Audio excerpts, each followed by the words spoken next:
Okay, ndizera ko umeze neza. Uyu munsi ngiye kubereka amatara kuva kuri toya kugera kuri nini ushobora gukenera muri content zawe. Nimba ujya ukora video ukabona ntago zigaragara neza, burya hashobora kuba harimo ikibazo cy'uko udafite itara cyangwa itara ufite ridakwiriye. Rero ngiye kubereka amatara akora kuri telefone, mbereke n'amatara akora kuri kamera kugira ngo mushobore kubitandukanya. Ikindi ndababwira n'ibiciro byabyo kugira ngo muze kuba mufite amakuru ahagije n'igihe mugiye kurigura muze muzi ngo nayangaya. Mbibutsa ko tuba turi kumwe na icyanzu.com, mbibutsa ko tuba turi no muri promotion. Ukugura kimwe muri ibi ngibi ni kujya mu banyamahirwe batsindira iyi microphone. Iyi microphone ikora kuri telefone zose za iPhone, zijyamo Phantom cyangwa se yo bita Type C, izagashinge, kamera zose ndetse n'iyi ngiyi ndiho nkoresha ahangaha. Buri kuje kugura ku icyanzu.com ujye babwira bakwereka aho imanitse muri studio. Uku kwezi ni kurangira turimo kwa 10 uzabura umwe muri abo ngabo tuzahamagara agatsindira ibikoresho. Bibutsa ko ibikoresho ku icyanzu.com biba bihari ndetse tucuruza karite. Reka tutarondogoye cyane turebere hamwe ngo nayahe matara akenewe muri content creation. Nuza gukenera ibindi bisobanuro birambuye urebe nimero iri mu kantu k'umuhondo aho ngaho uyihamagare ni 0788 42 11 33. Hanyuma nuza hano mu mujyi ugeze imbere ya parking yo kwa Makuza uzajya uhamagara iyo nimero. Reka rero dutangire turebe. Nkuko mubibona aka ni agatara gato karingani kajya kuri telefone kakajya no kuri kamera, hose bivuze ngo gakoraho.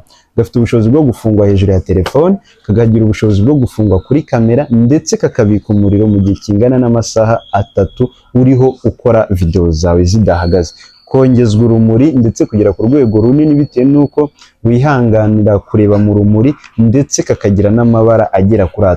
Ikindi abakobwa bajya mu birori kwa kundi ugashyira kuri telefone kuri selfie stick, aka kantu kabigukorera neza. Rero kagura 25,000 ariko ubushobozi gafite ni nk'ubwa 50. Tera intambwe uzugahahe, abakaguze hano muze kuza kubwira abandi muri comment icyo kabafasha.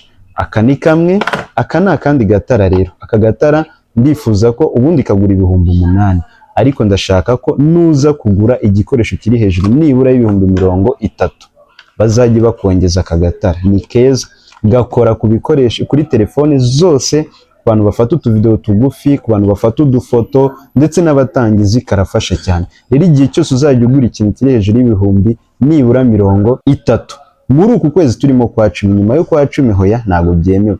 Nyuma yo kwa 10 nugura ikintu kiri hejuru y'ibihumbi 30 aka gatara bazajye bakaguha. Ni keza cyane, kagira urumuri rwongezwa inshuro 3.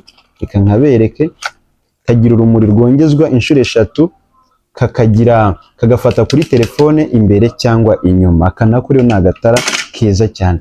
Tukagira rero aka gatara kandi kari pro, kako murakazi, gakora kuri kamera, gakora kuri telefone, ahantu hose gakora. Ni itara riri pro kuko iri ngiri ryo rifite n'amabara atandukanye. Ikindi ribika umuriro. Hari abantu bagira ibibazo byo kujya kuri tere ugasanga niba udakoreye ahantu hari lounge cyangwa hari umuriro, icyo gihe akazi kagahagarara. Iri tara rero rirabikemura kuko iyo waricaginze ukaryuzuza ujya kuri tere ugakora ibyo ushaka ukaza gutaha rwose shoot zawe zimeze neza. Iri tara turigurisha 55,000 ariko ni itara rifite nyine rifitemo amabara pana kwa kundi gucana gusa ngo birangirire aho ngaho. Bitewe n'ahantu ugiye gukorera niho hagutegeka kara uri bucane.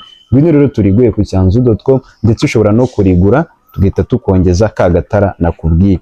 Ikindi irindi tara tugiye gukurikizaho ni iri ngiri. Iyi ni ring light, iba ifite na stand yayo igufasha telefone, ndetse ku bantu bakora ibintu bicaye hamwe cyangwa se bakorera mu nzu cyangwa ahandi hantu, ntabwo umumaro wa ring light ari ugutanga urumuri gusa, ahubwo ni no gukesha video z'ukora iyo content cyangwa zuri gukora iyo content.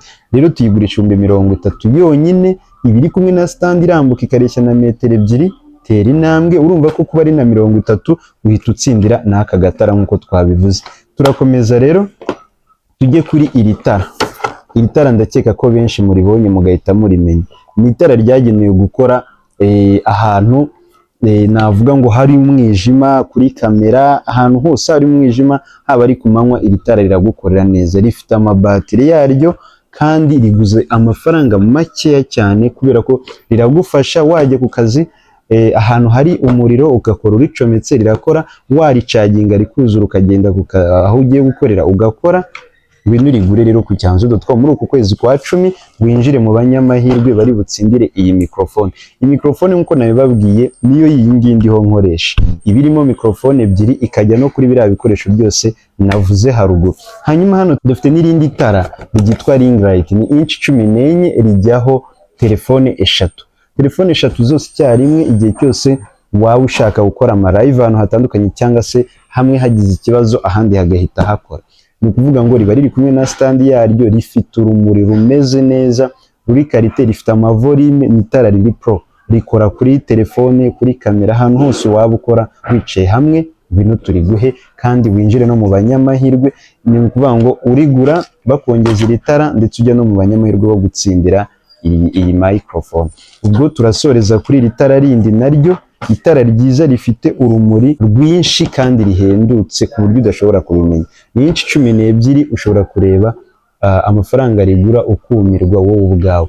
Rero tera intambwe urigure tukongeza iri tara ndetse ujye no mu banyamahirwe bari buze gutsindira iriya microphone. Ni ukuvuga ngo hari ubwoko bwinshi bw'amatara. Icyo ngamije kubabwira ni iki: iyo uguze itara ritari ryo birangira urishyize ku ruhande, bikarangira ugize gute usabwe kugura irindi. Ngwino tuganire. Iyo ugeze ku cyanzu.com dufata umwanya uhagije tukaganira, tukareba niki cyagufasha ukakigura ugashyira ku ruhande, ubundi ugakomeza content zawe. Ndizera neza ko ikintu bita amatara n'ibyo wajyaga uyibazaho bigiye ku ruhande, gusa harimo umuntu udasobanukiwe neza. Ndashaka ko rero noneho kugira ngo usobanukirwe neza utere intambwe ukaza hano. Nujya uza kugura ikintu njye wabwira uti ya mikoro iri hehe, ndavuga muri uko kwa 10 ushobora kuyitsindira anytime. Reka dure mu mavideo ataha. Ciao ciao.